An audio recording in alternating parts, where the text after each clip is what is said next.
Hello, my name's Darrell Brown, and I'm on Cruising with Phil. Hello, hello. My name is Phil the Cruz, and I'm cruising with Phil. We're running the 25 ward. How do you say it?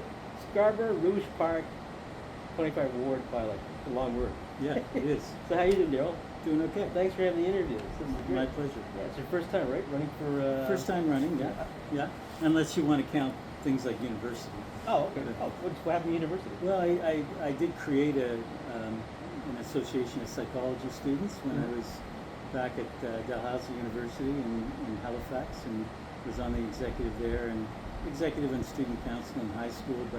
But in terms of governing positions after that, I most of the time was advising government as opposed to being an elected representative. How long you're in Halifax for? Well, I was born in Halifax. Oh, yeah. So I lived for 2 years. Oh, yeah? My last posting in military, yeah. Yeah, my family goes back to 1708. Oh, wow. In Cape Breton, actually came over from, my mom's side came over from France, and my dad's side came over in 1755, so we've been in this country a long Cape time. Bretoners, eh? Yeah, originally my grandmother came from Martinique, Cape Breton to Halifax in 1920. Oh, wow. What part of Cape Breton are you from? Martinique, Yeah, it's a French Cape Breton. I got a lot of Cape Breton buddies, East Coast buddies. Oh yeah. They're all good fighters too. There you go. There's the types you get in the bar, you go fight with you, and they'll let's go for a drink, buddy. Oh yeah. I tell that all the time. So it's your first time running for council, right? Yes. Yeah. So what made you decide to run? Well, as you know, I was CEO of the C.N.E. 5 city councillors on that board, mayor by right of office on that board. Very much involved in a lot of discussions about what's right and what's wrong about a number of subjects, and seeing city councillors and what they're up to. And I think that I can contribute and hopefully improve things. That's great. So your background, you have 5 kids, I can say, right? That's right. What are the age ranges? Oldest is 34, youngest is 14. Wow. 3 boys, 2 girls. Boy, that must be nice Christmas times, eh? Oh yeah. So you want to talk about your campaign, or you want to go on what your background is? So it's up to you. You tell me. Talk about your background. Well, I mean, I have a law degree. I have an MBA. I have a psychology degree. I've got a pretty unusual background in that I've worked on behalf of regulators. I've advised, prime ministers, presidents, central bank governors, but also unions, employers, employees. It's relatively rare that you have somebody that's advising, in the financial service sector, but also in the social services sector, on the union side, but also on the management side. It doesn't happen in most instances, but I've had a pretty varied career. So you've been basically in the political perspective, right? Kind of speak to the political perspective. Oh well, yeah. I mean, I've not worked really involved directly, but I've worked on policy issues going back to the 1990s. I've had instances where I would appear before the Standing Committee on Finance federally. I had changes implemented to the Income Tax Act. When GM moved their head office to Nova Scotia and incorporated in Nova Scotia in 2015, they did that for a reason, potentially to escape liability if they ever leave this country. So I was asked by retirees of GM to help them change regulations to try and protect their pensions, and I got those regulations done very, very quickly to try and address what might be an exposure with GM moving their corporate See, but you have an advantage in your background. You know how policy works, you know how structure works, you know the disadvantages and advantages of doing things, which is done. Look, in my view, it's not, people might think this is not the case, but it's not who you know, but it's how you present things.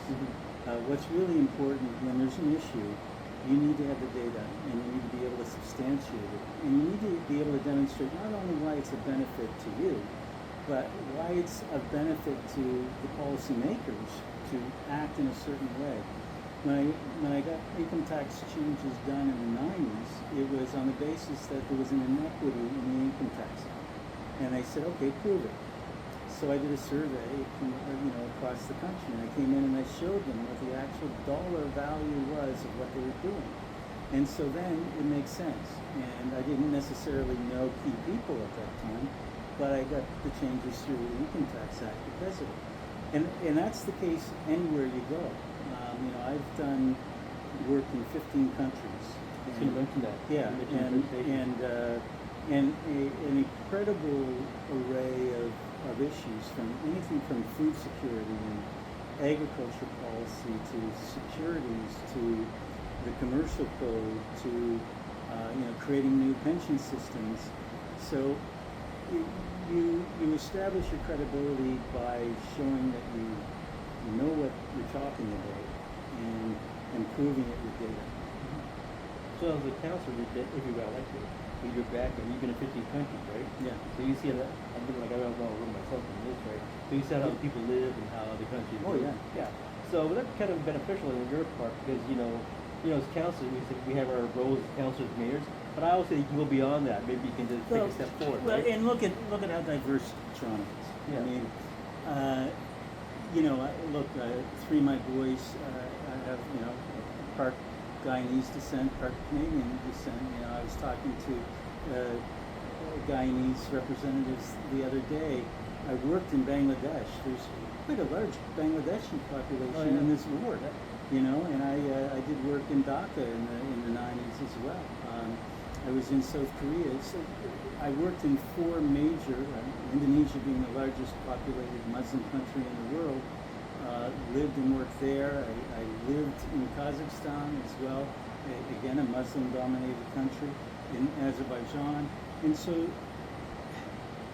when you work in different venues with different, you know, maybe religious commitments or ethnic commitments, and you work well with people, that can't be anything but an advantage. You kind of like, you feel kind of humble in a way that for the country we're in that we're so grateful, right? Well, I always found it kind of astounding when you arrive back in Canada and you hear what people are complaining about here relative to what people are dealing with elsewhere. Listen, I was in Ukraine during the war. I delivered medical supplies there. I also did some fundraising to help people in Ukraine that are displaced. I was in the bomb shelter with over 500 missiles and drones coming overhead. You know what people are going through there. My wife was born in Ukraine. I was actually married in Kyiv. All of her family is still in Ukraine. So, you know, there's some very tough times in other venues. I lived 60 kilometers from Kosovo at one time, you know, just shortly after the Kosovan conflict. And so, you know, people deal with some pretty grave issues sometimes. And what's humbling is when you see those issues and you come back, and sometimes it's first world problems you're talking about, you know. And we think the criminal now when you think, we got something to complain about basically, you know. Yeah. I have some friends overseas, tons of friends in Egypt and Cairo and all over the world and New Zealand. But they look at our politics, they actually follow our politics more than we follow ours. Yeah. I get the ones that know the election, you know, but really kind of. I get a lot of emails from people that like about yourself, to see your interview we did, they want to know more about you, or you did like the 16 countries, you just mentioned that. So my next question is, there is some written dialogue about you, about the C.N.E. You want to talk about that just briefly? Well, look, as far as I'm concerned, I did my very best work at the C.N.E. C.N.E. was in trouble during COVID. I get emails to say, hey, we want to hear about the man that said C.N.E. Well, the fact of the matter was that the city wasn't going to step up. We needed to find relief funds? Yeah, that's right. We needed to find. We were still paying rent during COVID to the city. We needed to find funds. And when you look at the cost-benefit analysis of what the C.N.E. produces versus what the costs are that go into it, it's a no-brainer from a business decision. But Mayor Tory was, of course, in office then, and it was clear that if it was left up to the city, we weren't going to make it. And so I had a lot of dialogue. I lobbied heavily with the province. We did end up getting about $1.5 million from the province. I met on several occasions with the 416 caucus, the federal government's Liberal governing party at that time, and presented the arguments that I felt made sense. And so through a combination of grants and subsidies and some special programming. You know, I was actually in Ukraine on December 21st, December 21st, 2021, and I got a text message that James Maloney was trying to get a hold of me. And so I contacted James Maloney is a federal member of parliament in the GTA, and at that time I believe he was chair of the 416 caucus, and then he was chair of the Ontario caucus of the Liberal Party. And he said, well, we're going to give you $7.1 million grant. And so that with the combination of other grant applications, we ended up getting, you know, $15 million total. And that gave us enough. We had laid off most of our staff. Our board had wanted to go dark, but I felt if we went dark, we would never see the light. Yeah. And so we came through it, and then put in place some measures to make sure that we could be financially sustainable.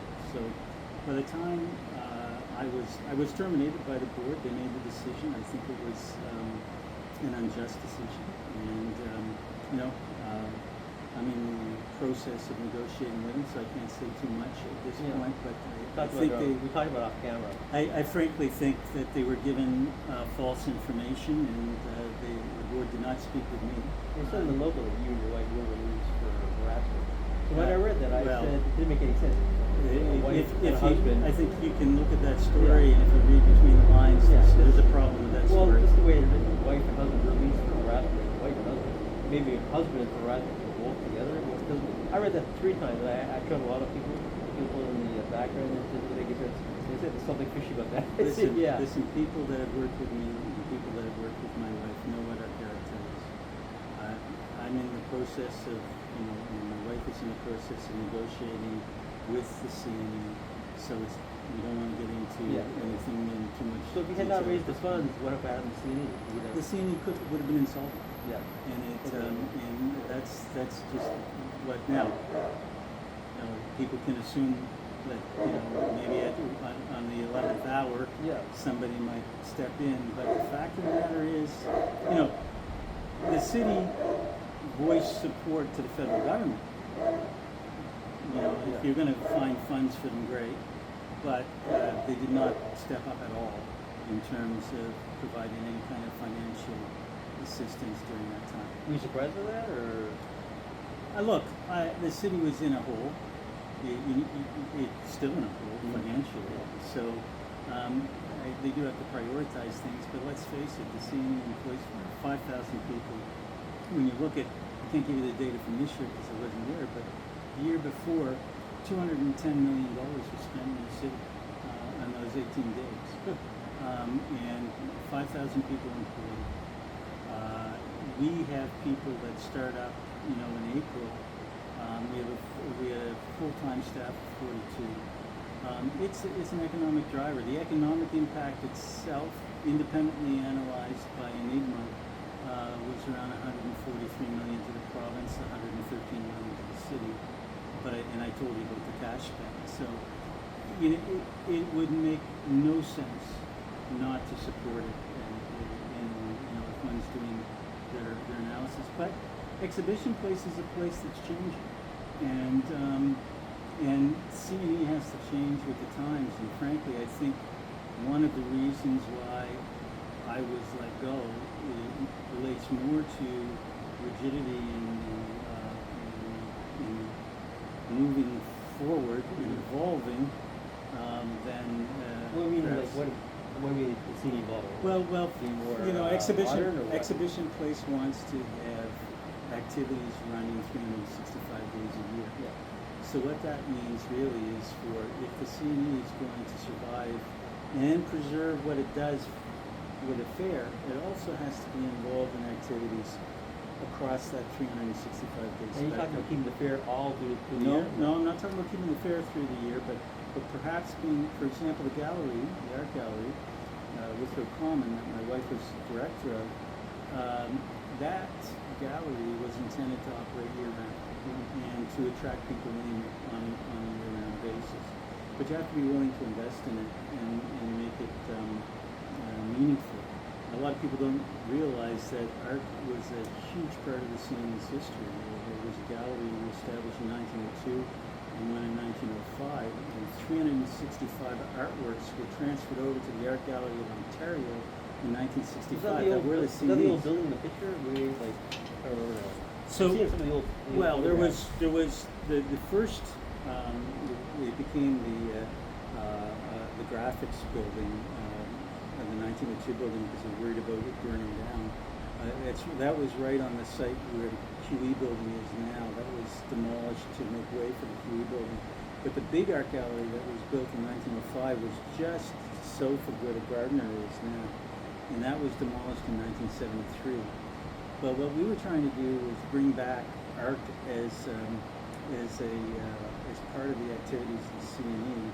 because, you know, frankly, there used to be prizes and there used to be assistance in developing the careers of artists through the C.N.E. And that could have happened again. That's one thing. But I think there has to be evolution. I know that the city and Exhibition Place want, for example, the food building to operate year-round. So I had some ideas on what to do with that. But, you know, I think there are some people that are very comfortable in doing the same thing every year, right? Is the C.N.E. a heritage site? There are designations, like for example, the food building is on the heritage list, but it's not a designated heritage building. So you can be on the list and there's different categories, right? So it depends on what building you're talking about, whether there's an absolute Back to preservation. the World War II, during the land was occupied during the troops and all that. Yeah. And then the armed forces were trying to establish it as a heritage site. Well, In the military. one of the things that I was in the process of doing was actually applying to the federal government to have the C.N.E. designated as a heritage event. Because we don't own any of the property on there, but the event itself is a heritage event, right? And so, you know, there are lots of things that need to be done. We had a master plan that was developed in 2015 and 2019, even though we don't own the land, about ideas on how to transform it and have some more 365-day activity. And, you know, listen, it'll be a different CEO now. Well, you and a had talked different- to talk about turning to an UNESCO site. Yeah, yeah. Where we're at. There's a lot of places that are small and teeny. Well, you know, people may not know, but it was the Canadian National Exhibition Association that funded the development of the plans for Ontario Place. Originally, it was going to be a city development, but then the city balked and the province stepped in. But the original plan was to take the lakeshore north, and all of Exhibition Place and Ontario Place was going to be one. Okay. And if they had done that, Yeah. it would have been fantastic, right? Now, I had had some conversations with provincial representatives like King Discerno about what we potentially could do in a revitalized Ontario Place with some of the public areas. You know, the group Ontario Kids for All. I'm part of that group. Yeah, yeah. And met, you know, Chris Glover? Yeah. I remember the Labor Day Parade on Cape McCrae, man. Yeah, And yeah. I talked to him, I said, you would know this more than that, but the man, what's the name of the man that donated land to the people of Ontario? You know, yeah, but I said to Clark, I said, look at the clause in the contract. When he donated the land to the people of Ontario, not to one individual. So what they're trying to do is not based on all the people of Ontario.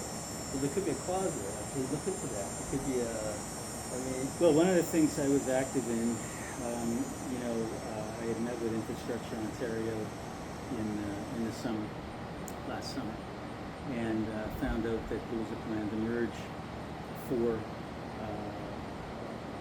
sewage overage pipes into one, cut it, and dump raw sewage into the West Water Channel. Okay. And that's the channel that runs between Ontario Place and the mainland. And nobody was talking about this publicly. And I talked to Deputy Mayor Malik, I talked to Ports Ontario, I talked with Infrastructure Ontario, and with King Discerno. And I waited 3 months to see if there'd be some, at least public discussion of this. And And when there was no action, I had talked with the Argonaut Rowing Club and the Dragonville people and let them know what these plans were. Eventually, I just packaged everything and I sent it to David Ryder, and he published a front page exclusive. There then was a consultancy after the fact. There were over 2,000 submissions in opposition to doing what was being planned, and it was eventually suspended. But the original plan was to go in there this past winter and do that, so that would be what was happening in the summer of this year.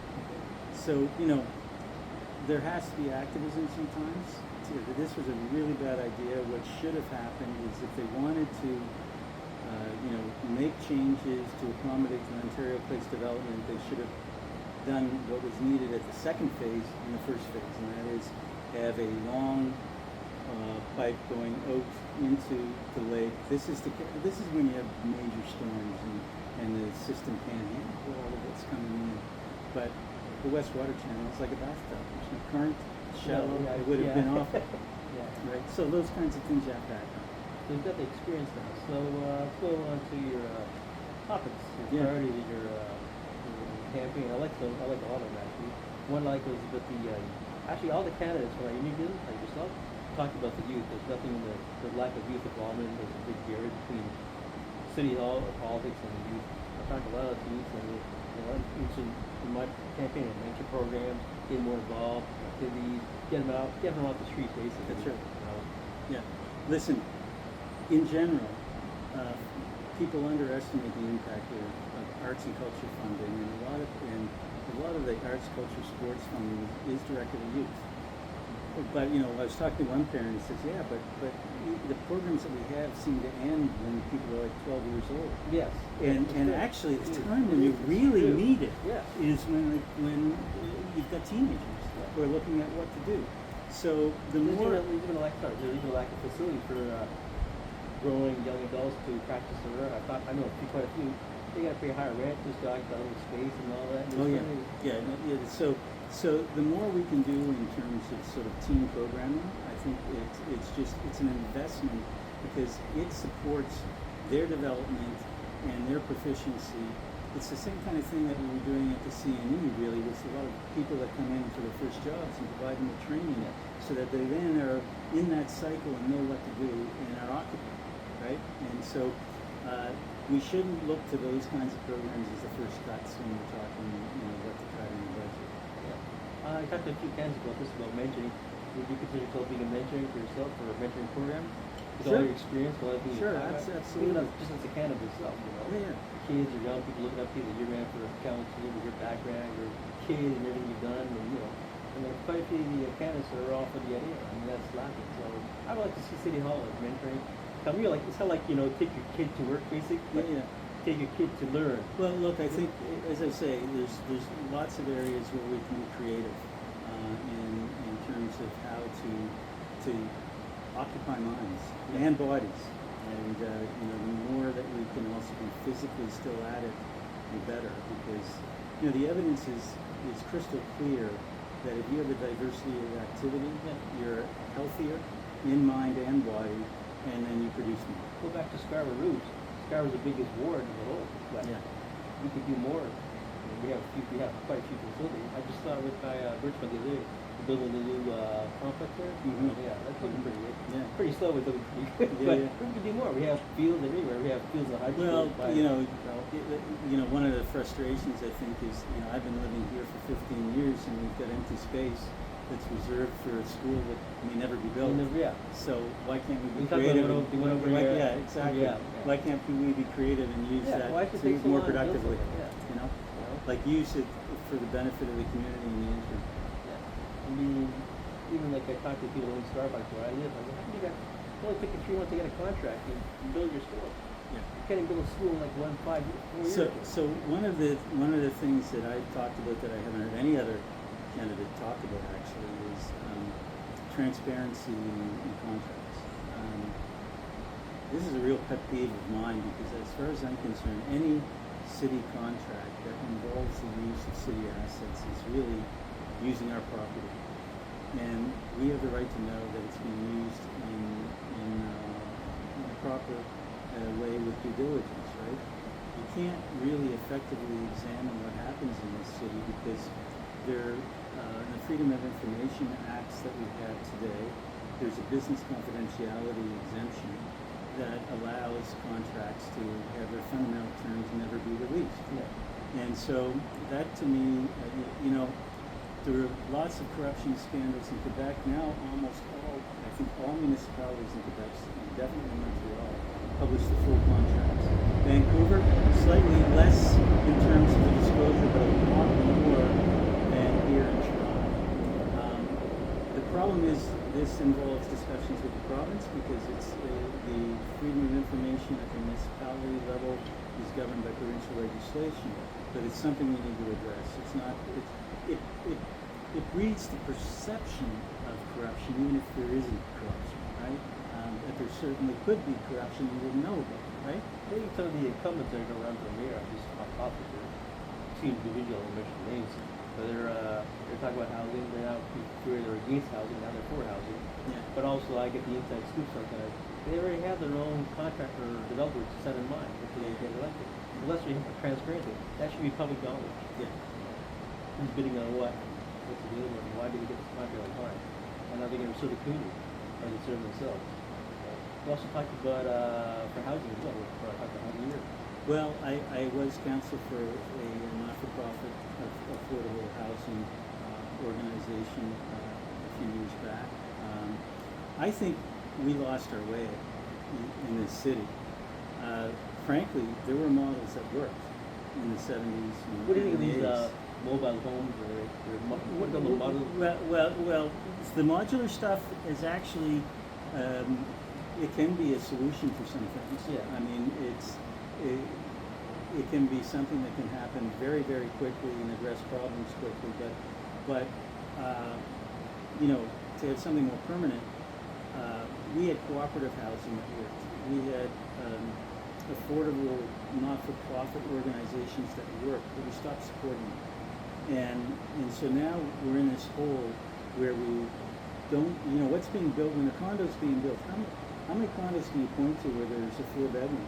Yeah, exactly. Like when I moved to Toronto in 1985, I rented a 4-bedroom apartment, you know, overlooking the 401 and shared it with 3 other guys. Where? Well, it was at Graydon, it was off at Don Mills, Okay. right? Or the old building. Yeah. But they made, you know, 4-bedroom, 3-bedroom, 2-bedroom, 1-bedroom. A lot of the places now are, you know, bachelors, 1-bedrooms. But what are you going to do with a family of 4 What kids? is the old, like I know quite a few of them, the old buildings on that, they're all pretty big. I got one guy, he walked here, he got one big living, he got 1 bedroom, and 1,000 there, he got another one over there. Right. Pretty cool. But now the new buildings, like all the new condos. But a lot of the high-rise buildings are. But they're empty. Are built, well, there's a problem, yeah. So you know, I think on the development and zoning side, because I have, you know, my philosophy is I shouldn't be telling you what to do. You should be telling me what your concerns are and developing policies based on that. That's why I was doing this survey, which I'm still getting input from. Oh, talk about your survey. Yeah. Mention that. So you know, my motto is your voice, our platform, and what that is supposed to mean is you provide me your input, you tell me what is most important to you, and then I shape policy on your behalf based on that. And so what we're seeing right now, and it's still a very small sample relative to the total voter list, but How's the response? well, it's still under 100, but I'm hoping that I can get at least a couple hundred people responding before the election. You mentioned less than 100. It's funny with the voter. Talk about the advanced voting is coming up Saturday, right? The advanced voting Saturday and Sunday. So this is concern of any election, the lack of voting. Yeah. There's lack of interest. Well, the irony is that you know, even when we have a general municipal election, it's the lowest voter turnout of any election. Some people, I think that, you know, there's a hierarchy. Yeah. Federal gets usually a decent turnout, although it's been a lot worse in recent elections. And provincial and then municipal is pretty poor. The by-election always gets last. So look, you'd be lucky to get 20% of the electorate out for this. Just in 30 for Cameron, you've canvassed everywhere now. like all the other We've campuses. Most campuses have done we've that. distributed to every OSOL. So, the word is out there, like, your name's out there, just because of campus, so. Right. Card, you know. yeah, my signs aren't going up till next, Okay, till, yeah. till tonight. I saw you, maybe. I saw, Till tonight. okay, when I was looking for, but- when I was looking but- for, I just seen your sign, I was telling you, Yeah. I started looking for your address, right, because I haven't been here in a long time, right? Right, Lake yeah, Ridge, so yeah. I said, what do we have, 114, because so Lake Ridge was a certain, I'm not gonna give you the address, but, I said, I wonder if he has any sign, there's your house, there's your sign right there. Yeah, yeah. It's under tent there, you know? Yeah. So, like, the word's out there, so, what's the problem, why are people not doing it? It's because of the status quo, like, you know, I know for a fact that they, when it comes to the elections, especially the mayor and the big one next year, they go for they target the most voted area. Like it's proven Sure. fact. Like when I was camping, Georgetown, Cabbagetown, Parliament, Rexdale, Jane French, Keel, they're all sitting here like the first guy to show. Nobody comes to us. Yeah. So. Well, what I was going to say is the irony is that municipal government is the government that affects you the most day to day. Yeah. But it's the one that generates probably the least response. Yeah. You know, I think this is a pretty engaged community here in this area. Pretty close to that. And hopefully we saw the turnout, right? Yeah, it was a great turnout. Yeah, great. He So- found it was too little for the venue. They had to get a bigger venue. Yeah. They had to turn people away. Actually. Yeah. That's So good. That's you know, good. hopefully the turnout will be an unusual one for a by-election. Yeah, it might And be surprising. Yeah. look, my message whenever I talk to somebody is, whoever you're supporting, whether it's me or somebody else, just vote.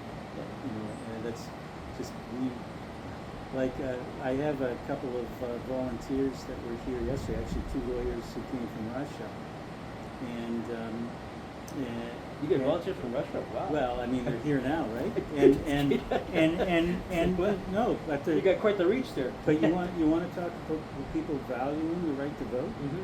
When you're in Yeah. a place that vote is manipulated or coerced, and you're given the opportunity for a free vote, there's a value in that is appreciated, and I think a lot of us have forgotten how important The right that to is. vote is important. It's in our constitutional rights, right? Yeah.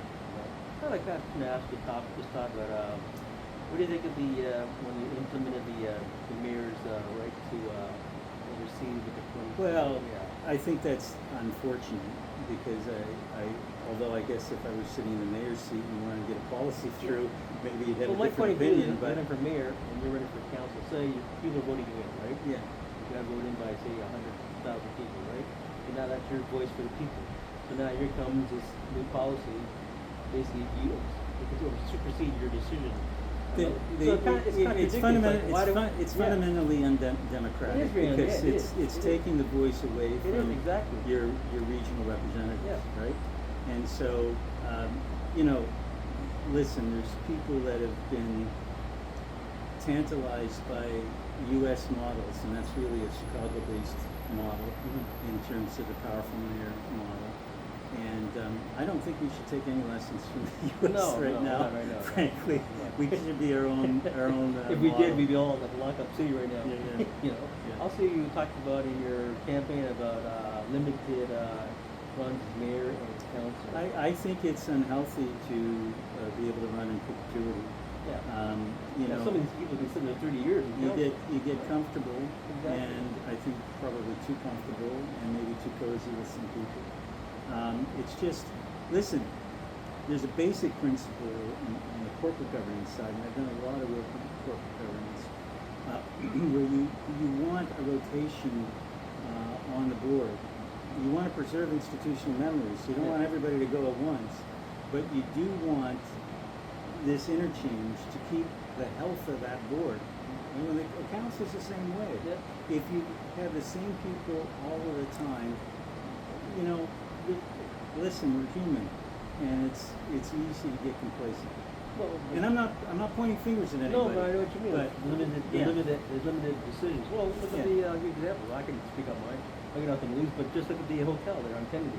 Mhm. They decide to extend it for another 5 years. That's being a big controversy. And I watched the council meetings, and I was like, and the city managers, and my view, not saying a lot, but a few have been there too long, and they have the same ideas, like the hotel, should be gone.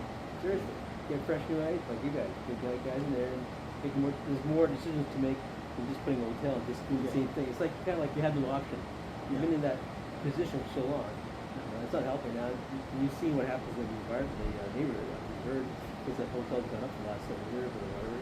Taking over the Asian Miles now, ghost town. You know, small stores that closed up because of the theft and nothing to talk for itself. But so limited, like I said, limited term. So two years, would you say, would be? I think 2 terms is For mayor and council? yeah. What And- about city staff?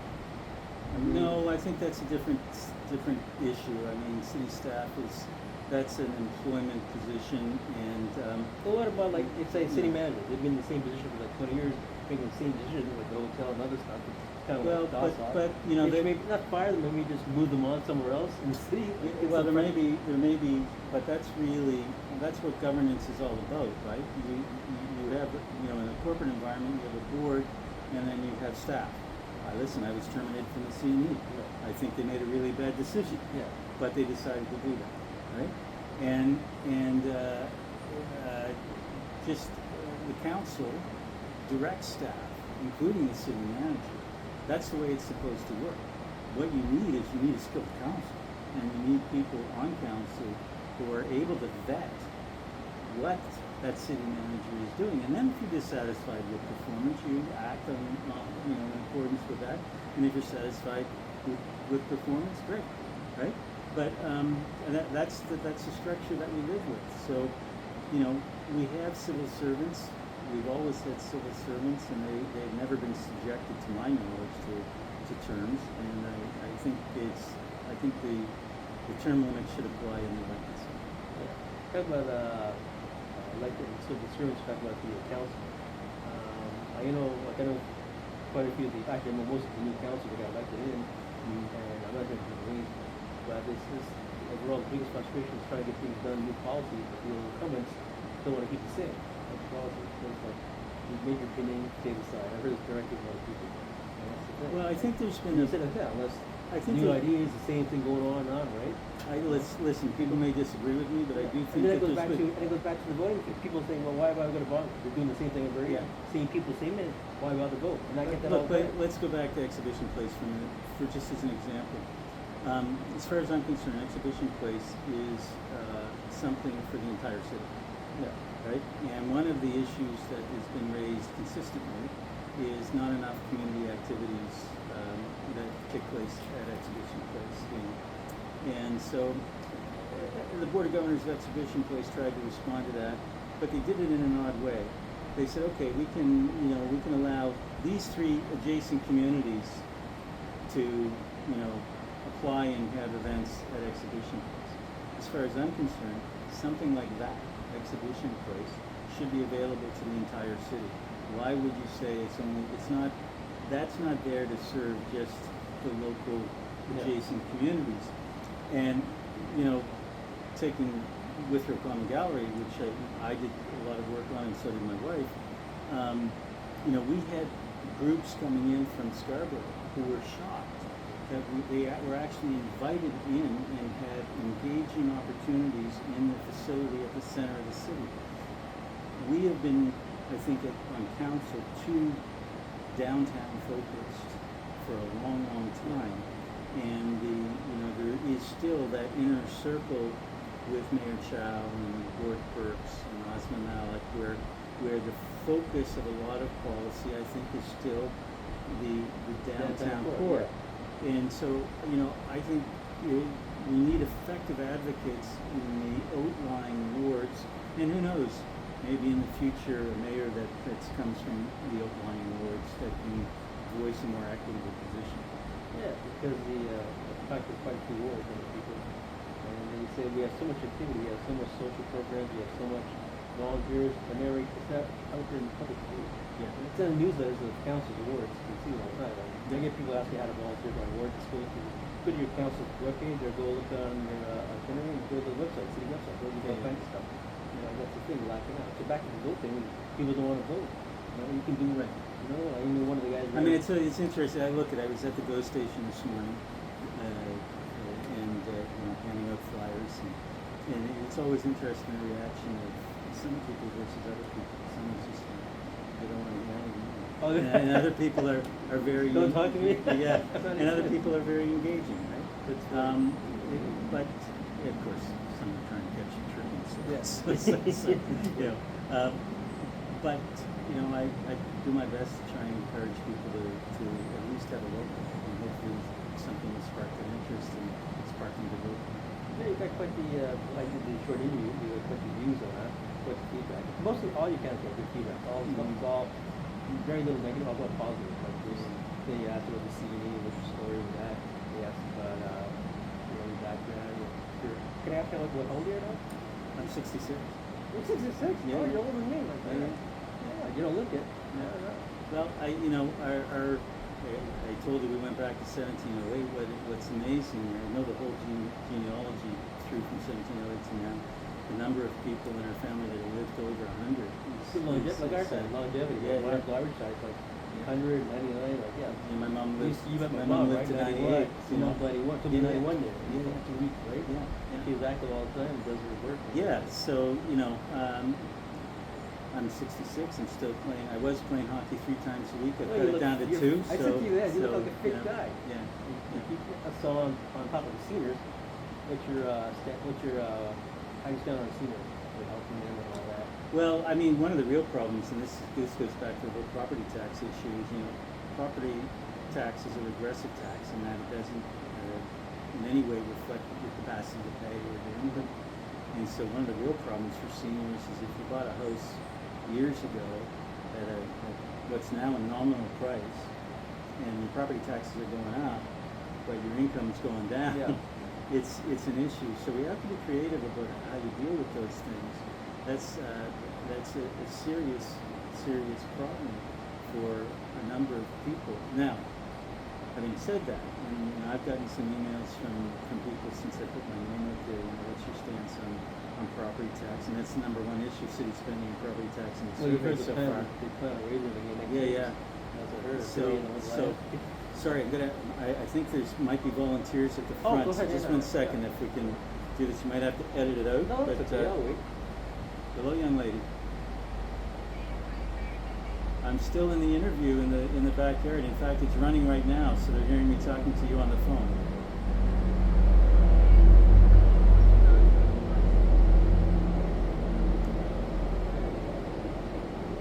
Yeah, I will. Yeah, but they're not here yet, right? Okay, all right. In Mississauga, they have seniors rate for free in Mississauga with transport. Uh-huh. Yeah. What do you think? Well, I think these issues aren't mutually exclusive. Transit in general is an interesting question, and one of the benefits of living in a number of different countries, and you said you traveled around as well, is to look at the efficiency and the affordability of transit in other cities.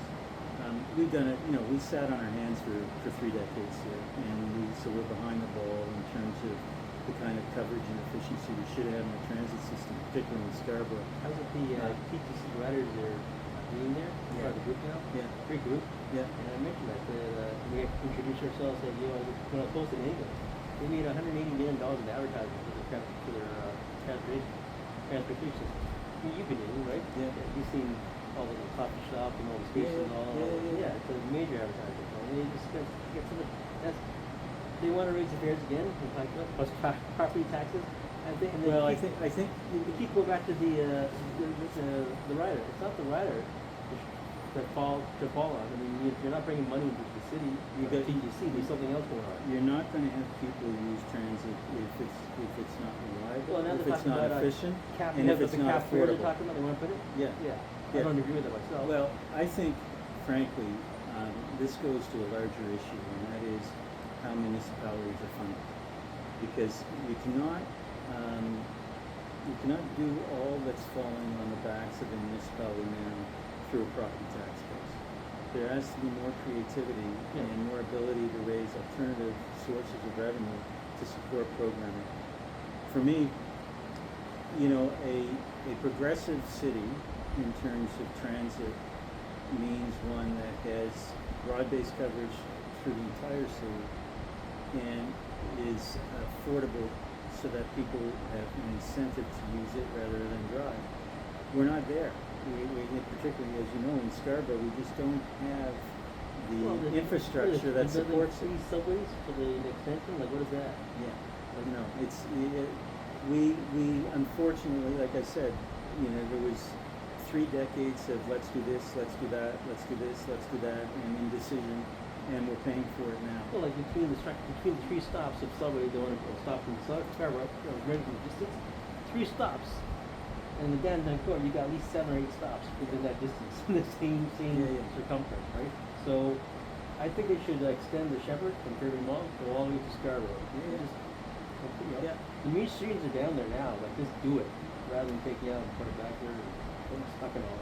Well, and then there's the accountability with projects that have already happened. I mean, how can you have rails laid that are a few millimeters measured?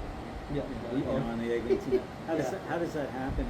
And how then is there no liability flowing from that? There has to be key performance indicators. There has to be financial accountability. Well, the whole LRT, the whole delay now is on 14 years right now. Yeah.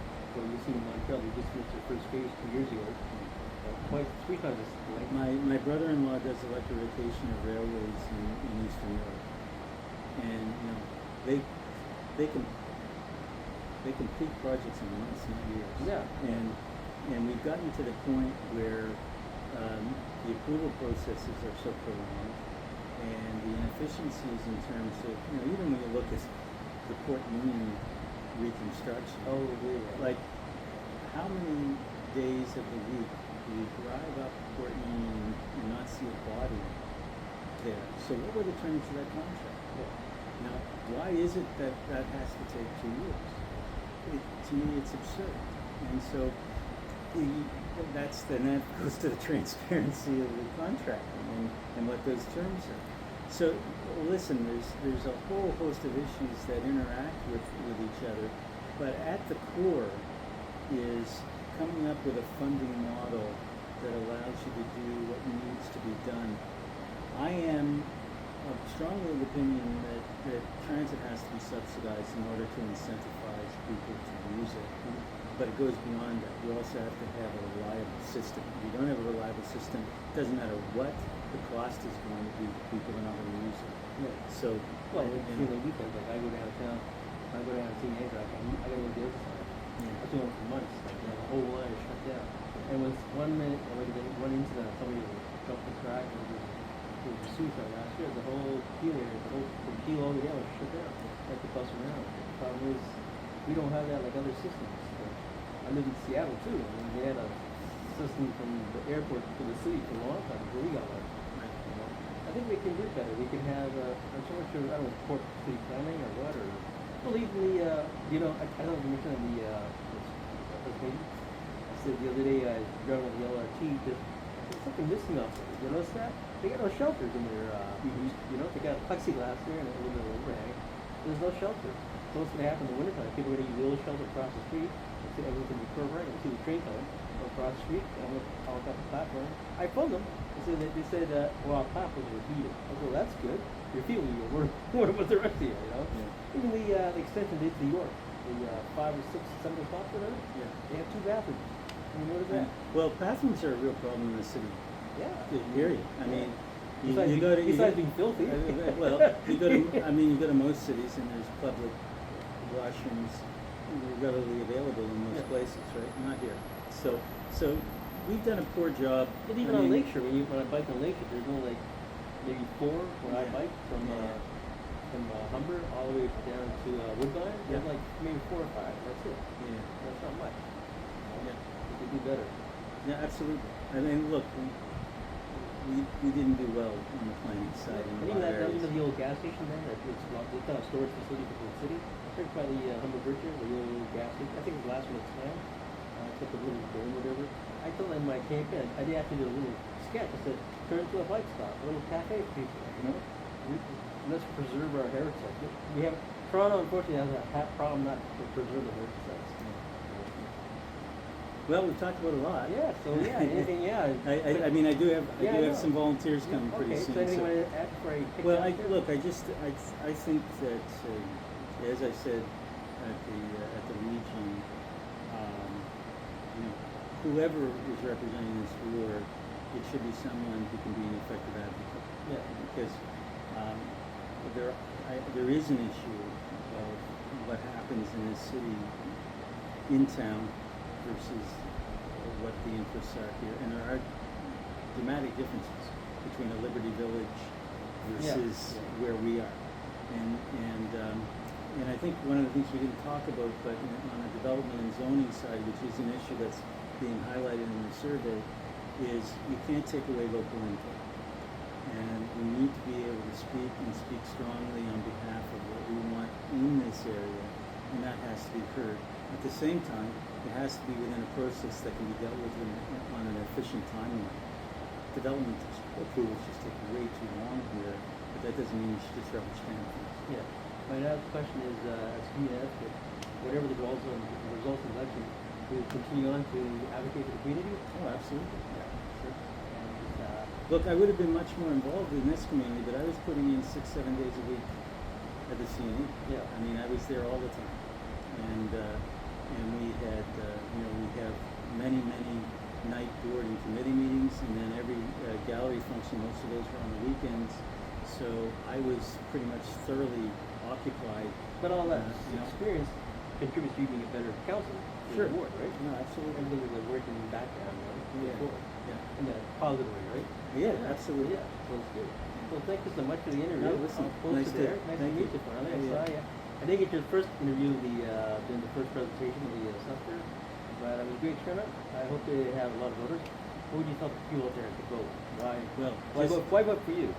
well. Besides being 66 and good looking. I